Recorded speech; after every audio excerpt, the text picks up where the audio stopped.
They told you this family had no secrets. But what if everything you believed was carefully hidden until one shocking courtroom moment exposed it all? Stay with me, because this truth will change everything. And if you want more stories like this, hit subscribe right now before you miss the next reveal. The courtroom did not feel real that morning. It felt like a moment suspended between truth and illusion, as if everything that had been carefully constructed for years was about to be tested under a light no one could control anymore. The benches were filled, the air was tense, and yet nothing truly prepared anyone for what was about to happen, because this was not just another hearing, not just another dispute. It was something deeper, something that had been building quietly behind the scenes while the world watched a completely different story unfold. And then the door opened, slowly, deliberately, and every head turned at once, not because they were told to, but because something instinctive told them this moment mattered. The woman who entered did not rush, she did not hesitate. She walked forward with a calm that did not come from confidence, but from certainty. The kind of certainty that only comes after years of silence, years of holding on to something that no one else could see or understand. Christine sat still, almost frozen, her mind racing through memories, trying to place the face, trying to connect it to something she had overlooked. Mary leaned forward, her expression shifting from confusion to curiosity. Janelle watched carefully, analyzing every detail, every movement, as if she could solve the mystery before it was spoken. And Robin looked down, her hands tightening slightly, as if she already sensed that whatever was about to be revealed would not leave her untouched. The judge called for order, his voice steady, but even he could not mask the subtle change in tone, the awareness that this was no ordinary testimony. And when he asked the woman to state her name and her relationship to the defendant, the entire room seemed to hold its breath, waiting for an answer that would either confirm or deny the tension that had already begun to spread. And then she spoke, clearly, directly, without hesitation. She said she had been his wife for 7 years, and the silence that followed was heavier than any noise, because it was not just shock, it was realization. Cody reacted immediately, his denial sharp, almost automatic, but there was something missing, something that had always been present before, a certain control, a certain certainty, and this time it was not there. The judge raised a hand, signaling for him to wait, and allowed the woman to continue, because what she carried was not just a claim, it was a story supported by something more tangible, something that could not be dismissed as easily as words. She moved to the stand, placing her folder down with care, and as she opened it, the sound of paper shifting echoed louder than it should have, as if each document carried its own weight, its own significance. She began with the cabin, a place hidden away from everything familiar, a place that existed outside the boundaries of the life everyone thought they knew. She described it in detail, the isolation, the quiet, the way it was presented to her as something temporary, something necessary, but never something that would be acknowledged publicly.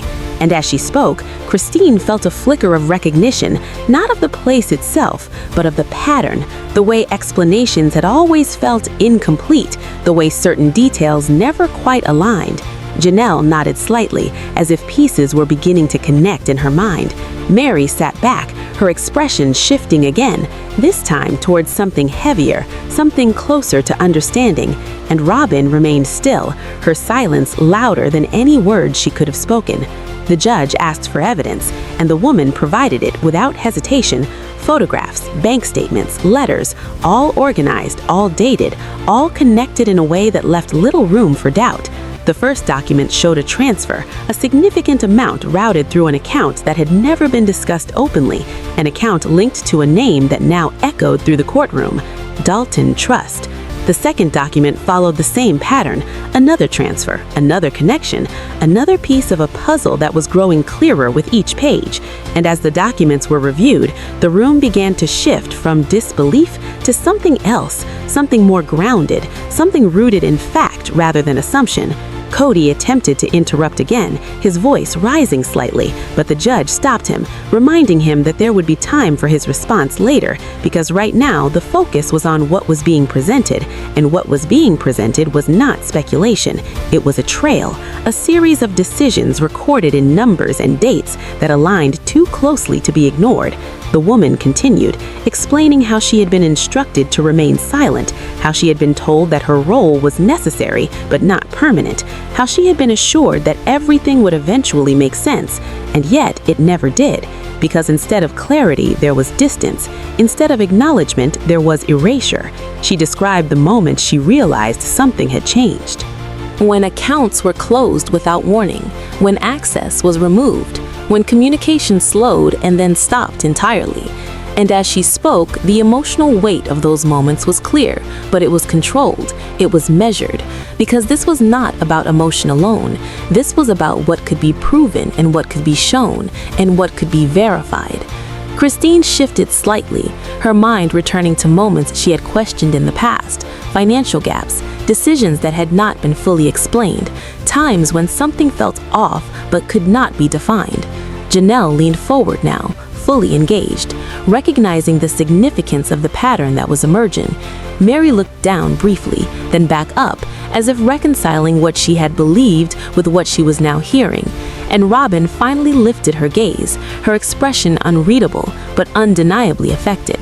The judge requested a summary from the clerk, who began reading aloud the transactions, each one adding another layer to the story, each one reinforcing the consistency of the pattern.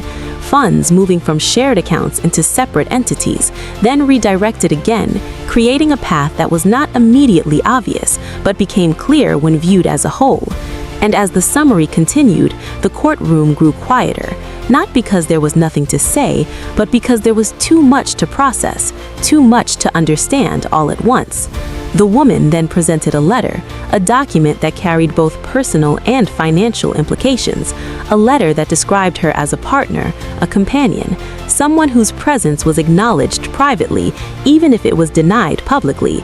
And when the judge read portions of it aloud, the impact was immediate, because this was not just about money, this was about intent, about awareness, about the choices that had been made and the reasons behind them.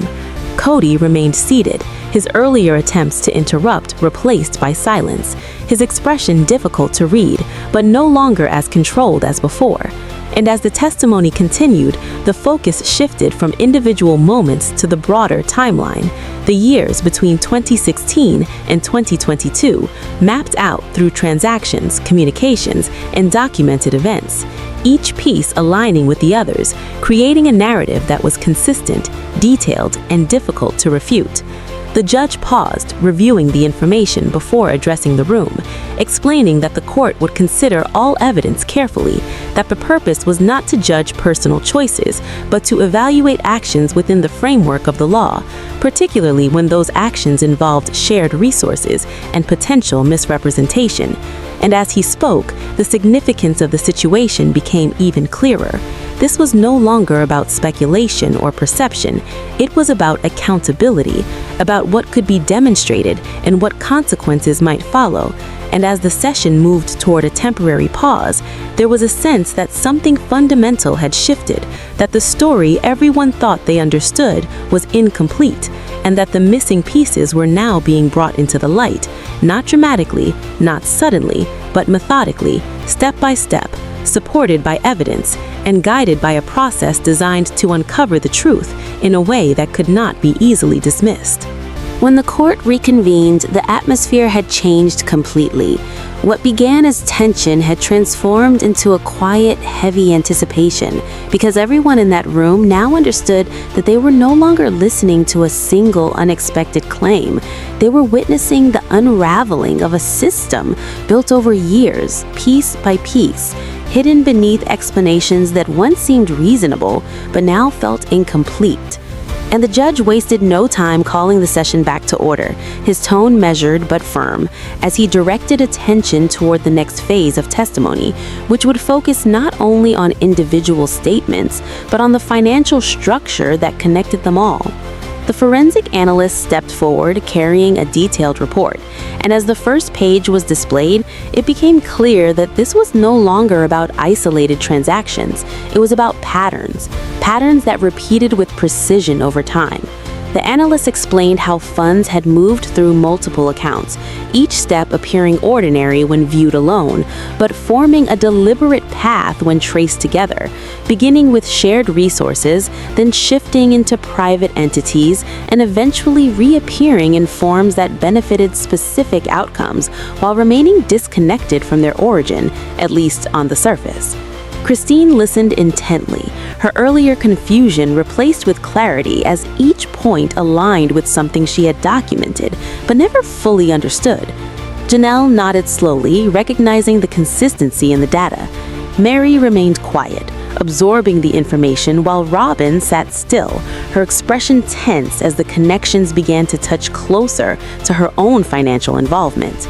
The analyst continued, presenting charts that outlined phases of movement, initial transfers supporting undisclosed expenses, followed by a redirection toward property developments, and then a consolidation into structured accounts that masked the original source, yet preserved the benefit.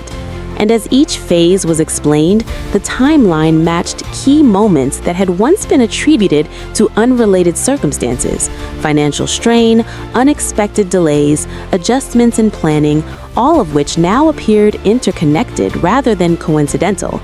The judge asked for clarification on specific entries, and the analyst responded with precise references, pointing to dates, amounts, and corresponding documentation that confirmed the flow of funds, leaving little room for ambiguity.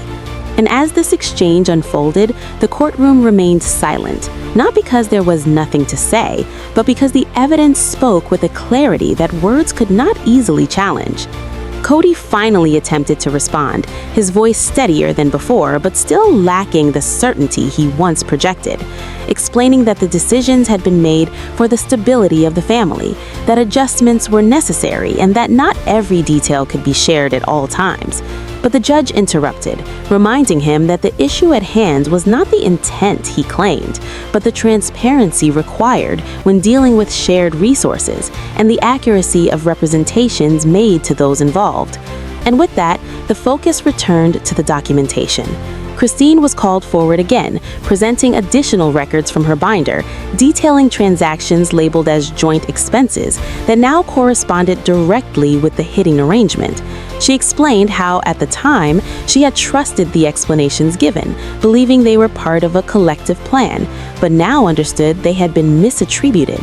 Janelle followed, adding her own records, including agreements she had signed under the assumption they were temporary adjustments, only to find they had contributed to a broader redistribution that was never fully disclosed.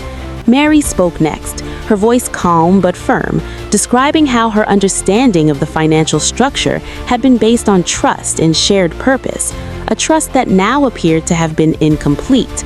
And as each of them contributed their perspective, the cumulative effect reinforced the pattern identified by the analyst, not isolated misunderstandings, but a consistent approach to managing resources in a way that lacked full transparency. The judge then addressed Robin directly, asking about her involvement in specific accounts and properties linked through the presented evidence. And just like that, the truth finally surfaced, and nothing was ever the same again. This wasn't just the end of a story, it was the beginning of accountability. If you want more powerful reveals like this, make sure you hit subscribe right now and don't miss what comes next.